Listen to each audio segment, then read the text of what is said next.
ই বানায় হ্যাঁ এই বানায়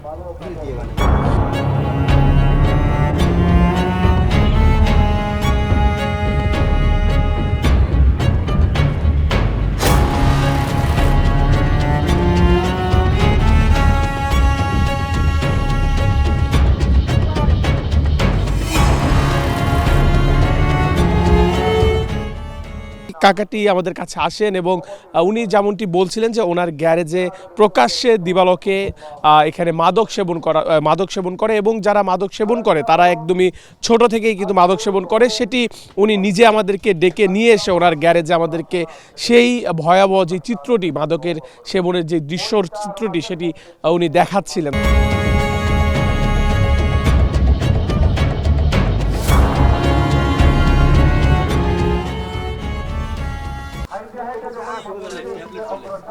হালাই দি বুঝছেন মুখ মুখ আছে ইয়াবাও খায় নাকি? মুখ মুখ আছে রাইতে বাবুরে সারাটা রাত কোনো বন্ধ নেই, একের পর এক আইতে আছে 2 জন 5 জন 10 জন আইতে আছে যাইতে সারাটা রাত। ভবিষ্যৎ হোক নিরাপদ, বিনিয়োগ হোক বিশ্বস্ত, আর আমার পছন্দ সল্ট বে। ওয়েলকাম টু সল্ট বে। সারা রাত আইজানের পর এখন তো রোজার টাইম, এখন দেখা যায় একটু আইজানের পর আর খায় না, কিন্তু আইজান আগ পর্যন্ত সারাটা রাত 24 ঘন্টা ওই মাদক, নাইলে জুয়া, নাইলে মোবাইলে এই চলে এখানে। ওই যে মোবাইলের জুয়া গেমস, ওই মোবাইলে কি জুয়া দাম কয় ওডি, এই যে আরে কি যেন উড়িয়ে যায় না কি কয় ওটার, আমি তো আর বুঝি না ভালো ওডি যে মোবাইল দিয়ে খেলে। এখন বর্তমানে করাইল বস্তিতে মাদক কেমন আছে? আগে যেমন ছিল তেমন আছে নাকি বাড়ছে নাকি? এখন আগে তো আওয়ামী লীগের আমলে যেমন এলাকার পোলাফানে সন্ত্রাসী চাঁদাবাজিরা এলাকার পোলাফানে এটা নিয়োগ করতে, এটা নিয়ন্ত্রণ রাখতে, কিন্তু এখন তো আর কেউ নিয়ন্ত্রণ করে না, এখন এলাকায় কেউ নিয়ন্ত্রণ করে না। আমার ভাইও খাইতেছে, আপনার ভাইও খাইতেছে, অমুকের ভাইও খাইতেছে, কেউ নিয়ন্ত্রণ করে না। ইয়ং বাসার ইয়ং যে জানার পোলাফান্ডি এরা যে কি এই বাচ্চাটার মতো পোলাফানে যদি গাঞ্জা খাইতে দেশ আর কি আছে এখন, মাদক খায়, হিরোইন খায়, এতটুকু বাচ্চার মতো তার কি আছে দেশে এখন?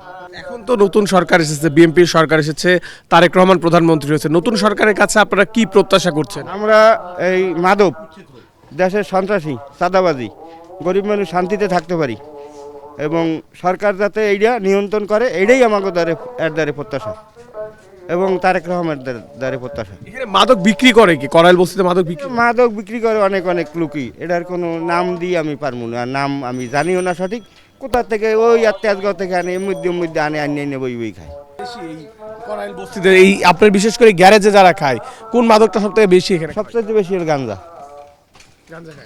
গাঞ্জা আর হইলো যে বাবা আর হিরোইন, এই তিনটেই বেশি, আর সারা আর দেখিনি কিছু। এই যে পুরো গ্যারেজটা দেখেন, পুরো গ্যারেজটা দেখেন, অবস্থাটা দেখেন, আপনি একটু তামসাটা ছবি তোলেন, দেন অবস্থাটা দেখেন, কয়েক লক্ষ আছে না বিড়ির শোকা, হ্যাঁ আপনি রাইতে যে দেখেন মাথা নষ্ট।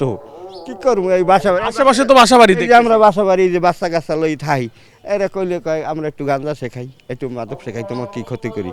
তো ক্ষতি করে না, তো খাইতে তো আছে। আমাকে ওই বাচ্চা কাচ্চা শ্বাসকষ্ট এবেল সেবেলে আমার নাতিদের ডাক্তার লাগছে যে এই কোনো নেশার দ্বারে যেন থায় না, আর আধা কিলোর দূরে যেন থায়, অর্থাৎ শ্বাসকষ্ট। ছোটো বাচ্চা 2 বছর বয়স, এটা তো নেশার ঘেরান গেলেই তো শ্বাসকষ্ট বাড়িয়ে দেবে।